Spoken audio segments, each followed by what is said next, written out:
দুর্ভাগ্য হলো সত্যি, কিন্তু আমাদের বাংলাদেশ বিমানে মশা মারছে বিদেশি নাগরিক। 2 মাস আগে সেই ভিডিও সামাজিক যোগাযোগ মাধ্যমে আপলোড করে বিমানের সেবার মান নিয়ে ক্ষোভ ঝাড়েন এক বাংলাদেশি। এছাড়াও বিভিন্ন সময় বাংলাদেশ বিমানে যাত্রী হয়রানি, মালামাল খোয়া যাওয়া, টিকিট কালোবাজারি কিংবা ফ্লাইট বিপর্যয়ের মতো ঘটনা ঘটছে হরহামেশাই।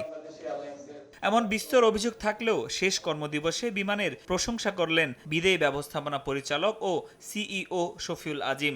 বললেন, অত্যাধুনিক প্রযুক্তির ব্যবহার ও কর্মীদের তৎপরতায় সমস্যা অনেকাংশে কাটিয়ে ওঠা গেছে। বুধবার নিজের শেষ কর্মদিবসে সাংবাদিকদের সঙ্গে মতবিনিময়ে তিনি বলেন, শিগগিরই চালু হবে লাগেজ ট্র্যাকিং। 3য় টার্মিনাল চালু হলে কেটে যাবে অনেক সংকট।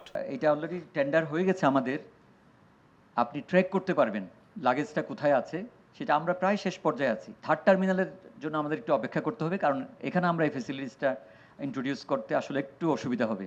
3rd টার্মিনাল শুরু হয়ে গেলে আমরা এটা ফুললি শুরু করব।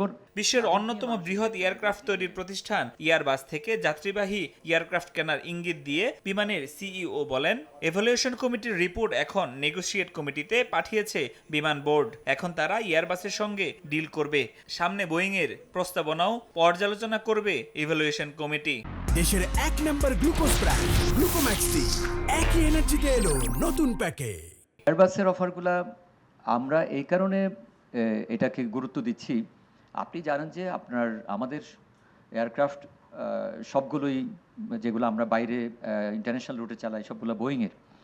আমরা আস্তে আস্তে যেহেতু ফ্লিট বড় করছি, আমাদের যদি একটু ডাইভার্সিটি না আসে, আমাদের যদি আমরা সিঙ্গেল সোর্সের উপর থাকি, তাহলে এটি একটা বিষয় হলো, একটা এয়ারলাইন যখন কাজ করে 2 ধরনের এয়ারক্রাফট থাকলে যাত্রীরা পছন্দ করে। এখানে বিমান গত 10 বছরের 8 বছরই লাভ করতে সক্ষম হয়েছে বলে জানান বিদায়ী এই কর্মকর্তা। লাস্ট 10 বছরে বিমান 8 বছরে লাভে ছিল। ফরহাদুর রহমান, সময় সংবাদ, ঢাকা।